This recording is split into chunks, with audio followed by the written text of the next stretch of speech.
ये कहानी क्या है जरा ध्यान से सुनिएगा। कहानी में एक सच्चाई भी है जो आप लोगों को आज सुननी पड़ेगी। एक रिजल्ट आया जेईई का। रिजल्ट आया, जो टॉप 100 स्टूडेंट थे उन्होंने अपने डिजायर्ड कॉलेज भरा, उनको वो कॉलेज मिल गया, आईआईटी। पहला दिन है, क्लास में सब टॉपर्स बैठे हुए हैं। प्रोफेसर आया, बच्चों से इंट्रोडक्शन लेना शुरू किया। अब आप ध्यान से सुनिएगा। प्रोफेसर ने पहले बच्चे को बोला, tell me about yourself, who are you, where are you from. उस पहले बच्चे ने क्या जवाब दिया पता है? He was saying, sir my name is this, my all India rank is this and I am from this institute. इस तरह से इंट्रोडक्शन दिया। सेकंड बच्चे को पूछा, now tell me about yourself, sir my name is this, my all India rank is this and I am from this coaching institute. ऐसे करके उसने, प्रोफेसर ने सबको पूछा क्लास में। ऑब्वियसली सब लोग किसी ना किसी कोचिंग सेंटर से पढ़ के आए हुए थे। ऐसे करते करते करते एक बच्चे का नंबर आया। उस बच्चे से पूछा प्रोफेसर ने, क्योंकि प्रोफेसर खुद फेड अप हो गया था कोचिंग कोचिंग कोचिंग कोचिंग नाम सुनते सुनते। उस बच्चे को उसने नॉर्मली पूछा, क्या तुम भी किसी कोचिंग से हो क्या, इंट्रोड्यूस योरसेल्फ। तो बच्चा खड़ा हुआ। बच्चा कहता है, sir my name is this and I am from माँ बाप academy India. And professor was laughing, वो हंसने लगा। कहता है, ये माँ बाप अकेडमी क्या है, मैंने तो पहली बार सुना है। कि सर वही जो सबके पास होती है, माँ बाप अकेडमी। मेरे माँ बाप, मेरे पापा ने मुझे पूरा सपोर्ट किया, मेरी मम्मा ने मुझे पूरा सपोर्ट किया, मैंने सेल्फ स्टडी की और मैं आज यहाँ पर पहुंच गया हूँ। तो प्रोफेसर उससे सवाल पूछता है कि तुमने फिर कोचिंग सेंटर ज्वाइन क्यों नहीं किया।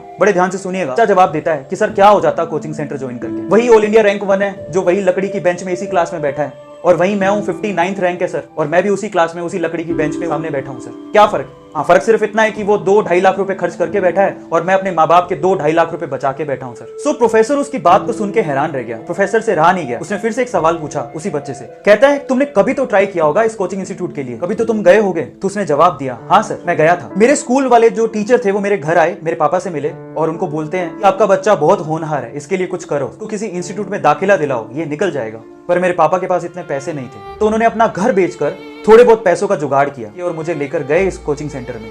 थोड़े बहुत पैसे साहूकार ने दिए थे, बाकी पैसे वो महीने भर बाद देने वाला था। मेरे पापा ने कहा कि 1 महीने बाद मैं आपको सारी फीस दे दूंगा, ये पैसे रखिए और मेरे बच्चे को एडमिशन दीजिए। और उन्होंने मना कर दिया। उन्होंने कहा कि पूरी फीस लेकर आइए तभी एडमिशन होगा, नहीं तो एडमिशन नहीं हो सकता। मेरे पापा और मैं उस इंस्टीट्यूट से बाहर आ गए और मेरे पापा की जो हालत थी उसको देख के मुझे ऐसा लगा कि शायद कुछ गलत हो रहा है। मैंने अपने पापा से कहा कि पापा रहने दो, कोई फर्क नहीं पड़ता है, मेहनत करूंगा खुद से, ट्राई करता हूं खुद से, हो गया तो ठीक है, नहीं तो खेत तो है ही ना पापा, अपन जोतेंगे, आईआईटी से कम थोड़े ही है। सो ये बात कहकर हम दोनों घर पे चले गए। पापा ने मुझे बहुत मेहनत करवाई, जो बुक मैंने मांगी वो मुझे दी, मेरी मम्मा ने मुझे घर का खाना खिलाया, मैं घर पे ही रहा, अपने कॉन्सेप्ट क्लियर किए, मैंने दिन रात पढ़ाई की अपने पापा के सपने के लिए, और आज मैं यहाँ हूँ। मैंने सेल्फ स्टडी की, मैंने मेहनत की और आज मैं उस क्लास में बैठा हूँ जहाँ ऑल इंडिया रैंक 1 भी बैठा हुआ है। तो फिर उस प्रोफेसर ने फिर से एक क्वेश्चन उससे पूछा, क्या तुम्हारे गांव में अच्छी फैसिलिटी नहीं है क्या, तुम्हारे स्कूल जहां तुम पढ़ते थे वहां टीचर नहीं है क्या। तो उस बच्चे ने जवाब दिया, थे सर, 2 टीचर बहुत ही अच्छे थे, पूरे गांव में उनका नाम था और हम भी उससे पढ़ना चाहते थे, लेकिन किसी एक कोचिंग सेंटर ने उसे बड़ा सा ऑफर दिया और सर वो हमारा गांव, हमारा स्कूल छोड़ के चले गए। सर आप बताइए हम किससे पढ़ते।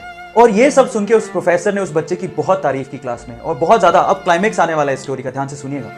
बस इतना कहने की देर थी प्रोफेसर की, इतनी तारीफ करने की देर थी कि जो साइड में फर्स्ट रैंकर बैठा था ना, वो रोने लग गया, वो सहमने लग गया और प्रोफेसर को हाथ ऊपर करके कहता है कि सर मुझे आपसे कुछ शेयर करना है। वो कहता है कि सर मैंने आपसे झूठ बोला sir, I am sorry. Professor कहता है क्या हुआ। वो कहता है कि सर मैंने भी अपने माँ बाप की मदद से ही रैंक 1 बनाया सर, मेरे पापा ने मुझे सपोर्ट किया, मेरी मम्मा ने मुझे सपोर्ट किया और मैं यहाँ पर हूँ।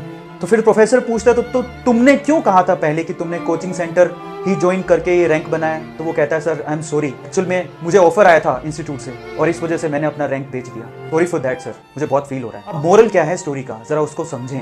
जो अगर आप सोचते हैं कि ऑल इंडिया रैंक 1 ये कोचिंग इंस्टीट्यूट ही बनाते हैं, तो बहुत सारे टॉपर ऐसे हैं जो अपनी रैंक बेच देते हैं।